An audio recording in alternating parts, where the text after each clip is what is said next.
Hello, it's a Post-Electric session here at Post-Electric Studios in Leith in Edinburgh. I'm Vic Galloway and this is Neil Pennycook, also known as Meursault. Hello Neil. Hello Vic. Good to have you on the sofa. Now, I always say that kind of thing. Neil Pennycook, also known as Meursault. You are ostensibly Meursault though, although there has been a shifting lineup. Yeah, it's just a Nom de plume. Yeah, stage name. So when did the Meursault thing come about? When did you start it? 2005, I think. Mm-hmm. Yeah, it's hard to say. It was one of those projects that kind of stumbled into existence. Mm-hmm. And there have been 4 albums, full-length albums, mini albums, Mm-hmm. EPs, and you had a little dalliance when you changed your name for a bit as well. You became Supermoon for an album EP type thing. What happened there? I'd like to say in hindsight that it was all part of the plan, but no, I just needed to step away from Meursault for a little while and try and do something else. I've talked about this sort of stuff at length before, but you know, the idea of trying to figure out what the project was quite important, because it started off as a solo project, but I didn't know that it was a solo project. I assumed it was a band because I didn't realise what a solo project was. It over the course of 3 records turned into a band, and then I realised what a band was and realised that I didn't like being in a band and I wanted to be a solo artist. So I split up the band and became a solo artist, and then changed my name back to Meursault again. It's all very straightforward stuff. I mean, Yeah, if people wanted to go and track down the Supermoon record, it sounds like a Meursault record. oh, the Supermoon record exists. It's I Will Kill Again. But I released, I recorded that as Supermoon and then released it as Meursault. And the main reason I changed it back to Meursault was because musically I was like, this is the same thing, it's the same project. Yeah. It doesn't make any sense to confuse people. I wasn't sure why you did it in the first place either, but I did want to find an answer to that, so I've got one now. The music has changed, your voice, your songwriting being the constant, obviously, but there has been sort of electronic elements, almost fully blown indie rock elements, acoustic elements, and I think the new album, I Will Kill Again, almost brings all of it together. Yeah. Is that sort of the idea? Yeah, I think I was trying to lose some of the more kind of anthemic indie rock elements that were in the third record and sort of try and focus more on the kind of sounds that I'd been making with the first couple of records and the Bastard Mountain side project that I'd done. I was becoming increasingly aware that Meursault records were starting to sound slicker, and I wasn't entirely happy with that, so it was about balancing the fact that I'm better at recording and better at playing now just through having done it loads, and trying to balance that against it not sounding too, like I say, slick or polished. It's like I wanted the music to sound quite immediate, and finding the right process to get that result was quite fun. Yeah, and I Will Kill Again is the new record. Did you not record it like completely before the version that's actually been released? Yeah, well? Twice. Yeah. Right. Okay. Yeah. So why was the third time? I mean, it makes sense that the third time you do something, it's going to be the best time. But why were the previous 2 not suitable? They weren't very good. In what way? In relation to the third one. Okay. Well, you know how to record yourself now, and that's what you've just been saying. You know how to get the sounds in your head. That's a really simplistic way of explaining it. But kind of truthful as well. It's like that I wasn't happy with the arrangements, while at the same time there was a lot of sort of like personal stuff going on within the band again. So all these things combined, like the band was sort of deteriorating anyway. People were going away, having families, and moving house and all that kind of stuff. I had a record that never saw the light of day. In hindsight, that's a good thing. I'm not going to say that the process I went through to arrive at that conclusion was a good thing, but diplomatically speaking, that's what I'll say in terms of why those versions didn't get used. There was qualities to what I was doing with these musicians that I sort of look to further, in the future. Like when we recorded it the first time, we recorded it effectively as a 3-piece guitar, bass, drums band, and it was very thrashy. It was much along the lines of what we were doing when we played at South by Southwest that year. You know, it was a loud rock show. It became apparent that the set of songs that I had, the words that I had, they weren't rock songs. They didn't. That wasn't their sort of voice, whatever word you want to use.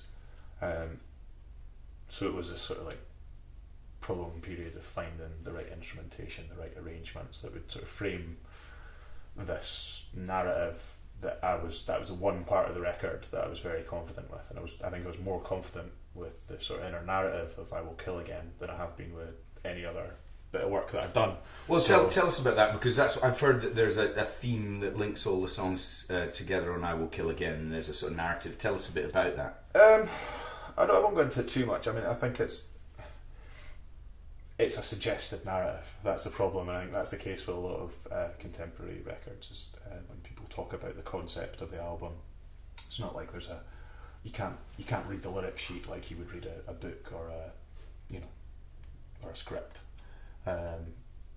So you give various suggestions to the listener as to what trains of thought you could suggest they might go down.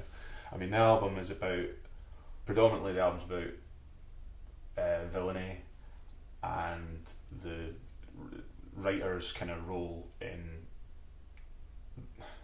It's about being honest. If you're writing a song or a book or making a film, there seems to be a tendency within contemporary like indie rock music for writers to write themselves as the protagonist of their own stories, as the person who is wronged and overcomes, or the person that is, morally righteous, and I feel like there's a real lack of bastards in a lot of the stories that songs tell nowadays.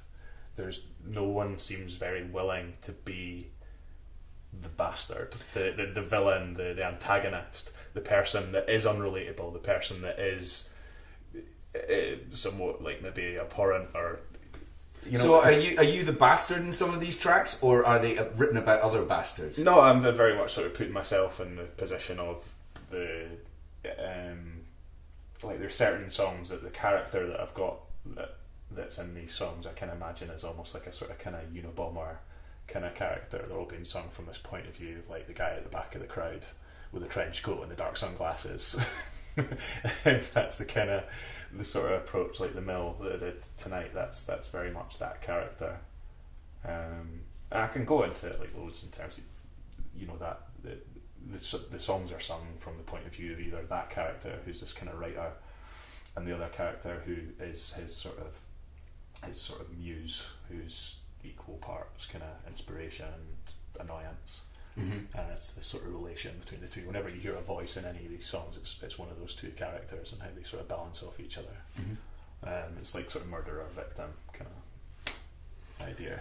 Well, it's been hugely well received so far. I mean, you were nominated for the 20 long list of the Scottish Album of the Year award, and then made it through to the 10 strong shortlist as well, which is good. It's your second nomination, because your third album, Something for the Weekend, was also nominated. I mean, does that kind of vindication help you? Does it give you the pat on the back that you need as a songwriter? Yeah, it's really nice. I'm not the most assured, confident person in day-to-day life, so I find with these things there is a huge amount of anxiety that comes along with it that does maybe make you question whether it's worth it or not. But with hindsight and with the sort of the bigger picture, yes, the Scottish Album of the Year is a fantastic thing. It's good to have these records be spotlighted, the records that they choose. I can't speak for myself obviously, but the albums that generally make it into the long lists are always interesting. It's never, we were talking about this before, it's not a mainstream award. You couldn't describe it as that. It's about the music, it's about the artistry. Absolutely, there is a real feeling that the judges go in and make an honest decision, and it's not informed by anything. sales or hype or any of Yeah. that. Also on the label that you're on, Song by Toad Records, which is also based in Leith, Edinburgh, round the corner from here, there was Modern Studies also signed to the label. They were long listed as well.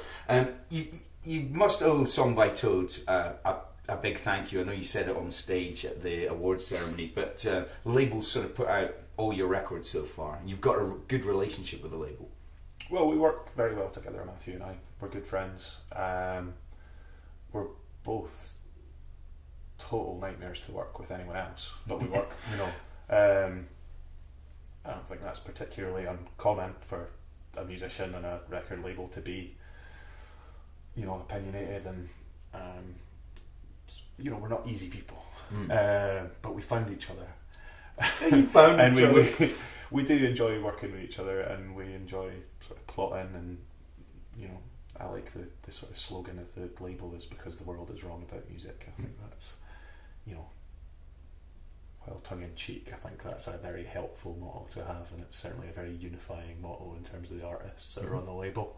Yeah. Well, if you wrote "I Will Kill Again" a while back and have recorded it 3 times, you must have, I would imagine, a whole set of new songs kind of raring to go. Mm-hmm. Yeah, I'm recording a new record now. Okay. So that's like, I'm leaving here and I'm going to the studio. Okay, well, I won't keep you for too long. No. You've recorded The Mill for the post-electric session. Mm-hmm. What else did you do? I did a traditional folk song called Saro, I should say, sorry. I don't often do traditional songs, but this is one that I've enjoyed for a long time. Heard it played by Sam Amadon. Mm-hmm. His arrangement's fantastic, so my arrangement's pretty much just based off that, minus the clarinets and the oboes. Mm-hmm. Well, thank you for coming and doing the session. It's Neil Pennycook, it's Meursault, it's the Post Electric Sessions.